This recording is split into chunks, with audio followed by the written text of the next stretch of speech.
Hi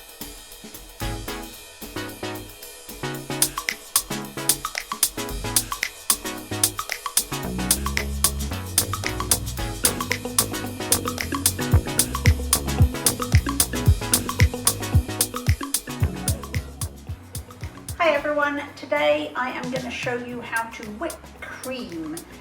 When I first moved to the States, I was amazed. I had some new friends over and I think I made them just strawberries and cream. It was super simple.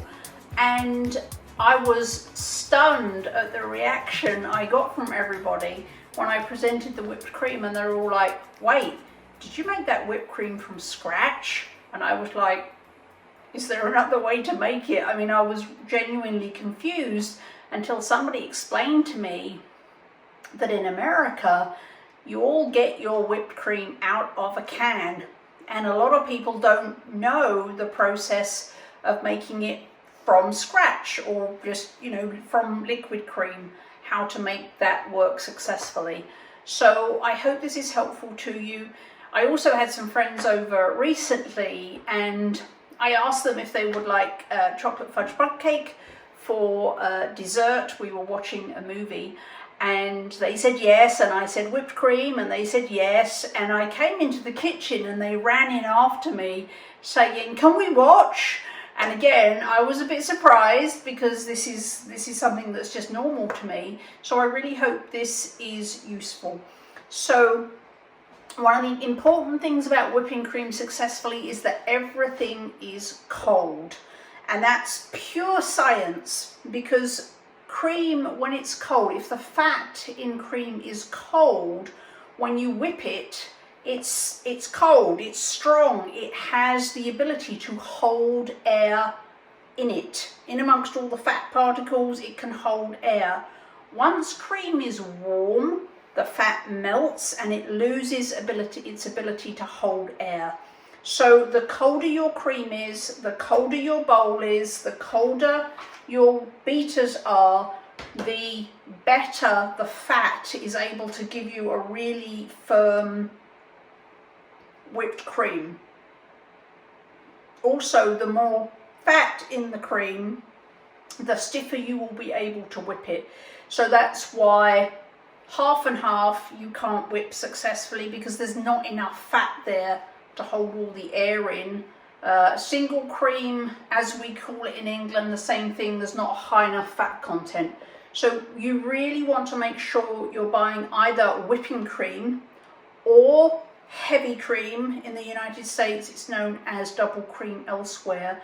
You're gonna want a fat content of about no lower than 35%. So 35% and up will give you enough fat to give you a good whipped cream. And make sure everything is cold. I actually put this bowl in the freezer for a few minutes before I started this video, so my bowl was cold, because that will give me a better whipped cream. Now, I like cream just plain for the most part. However, I know a lot of people like to sweeten their cream. This is the best point at which to do it. You can do it afterwards, but you risk knocking out some of that air that you've so carefully added to it.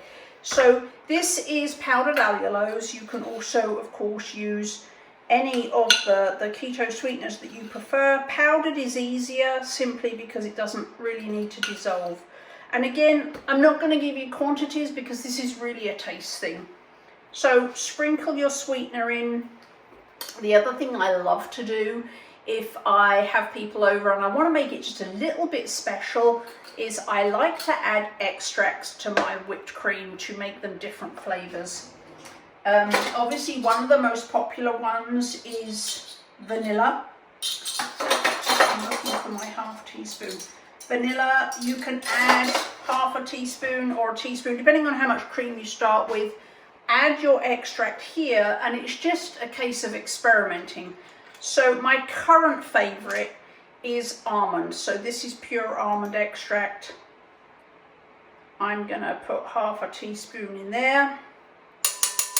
This is the point at which you want to put that in. But of course you can use anything you like. Cherry extract is another one of my favorites because I love cherry. You could do orange, you could do hazelnut, you could do vanilla, any flavor that you love. You can really kind of up your whipped cream game by the use of extracts. So plain, with or without sweetener, with or without extracts, super cold bowl, cold whisks, and now we're going to whip it. Now, I will link below to all of the things I've talked about. I'll also link below to my hand mixer. I'm not using, you can use a stand mixer, but for me that feels like a lot more cleaning up and a lot more work to get that ready. So, and it does not take very long to whip cream. In fact, I normally use a hand whisk. I normally do it by hand. I use one of these whisks to do it. It does take a bit longer than using the hand whisk, so I'm not going to do that, but it's really quick, so you really can do it with a hand whisk if you feel so inclined, if you don't want to make a noise, or if you feel like a bit of a one-arm workout. I'm going to use this today. This particular hand whisk I love because it has variable speeds. It has 9 different speeds, so it makes it more useful for lots of different things. So here we go.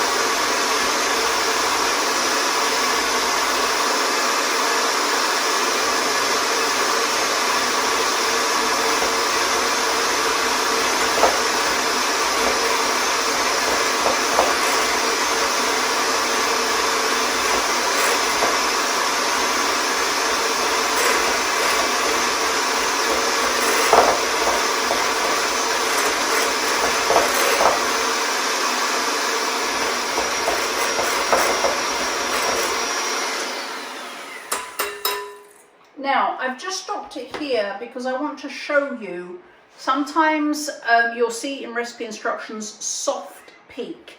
This, I hope you can see it, this is what it means, soft peak.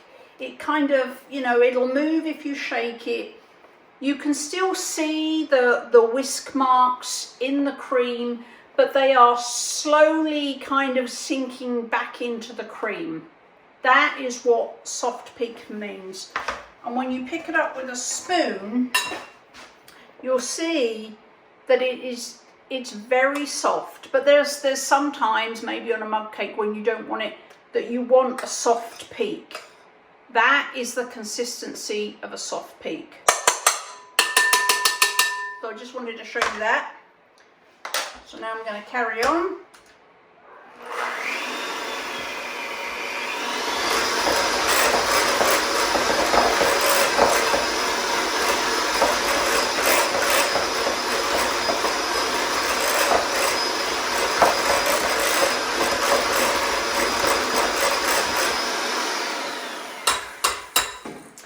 Very shortly thereafter, you really don't need to go much further to get it to a full stiff peak or hard peak. But you can see that it doesn't move anymore, and it's not soft and flowing back down. All the marks that we made with the mixer are right there. If you turn it upside down, it's not moving. Now, I'm going to take it beyond, I can show you with this, okay? Whereas the soft peaks, it kind of fell off the spoon, but it was moundy and pillowy and lovely. This isn't going anywhere. So that, if you want cream, if you want to pipe your cream, this is what it needs to look like before you start trying to pipe with it. So I'm going to take this too far to show you how quickly and what happens if you go too far. But if you want whipped cream, you don't want to go any further than that. And I'll show you how quickly and what happens if you keep whipping past this stage.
as fast when you've got whippers like this, but if you do it in a hand mixer and you go too far, and I've done this, you will actually get butter.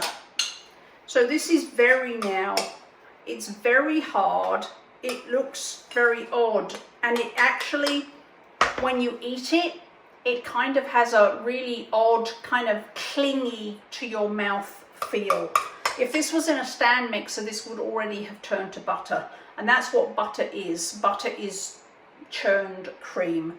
So when it starts to look like the hard peak stage, you really need to stop, because if you keep going, you're gonna get butter, which isn't a terrible thing. I guess if you keep on going to make butter and then rinse it off, you can use it.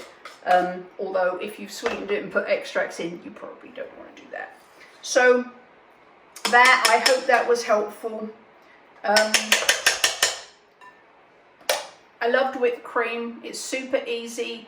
I highly recommend that you get some great fresh cream from a local dairy, or if your grocery store has lovely whipped cream with no gums and no nonsense in it. The only ingredient should be cream. You get some, chill your bowl, chill your beaters, add in a little sweetener if that's your thing, add in a little bit of your favorite flavor extract, and take a minute to whip some cream up, and you will forevermore be whipping your own cream from scratch. And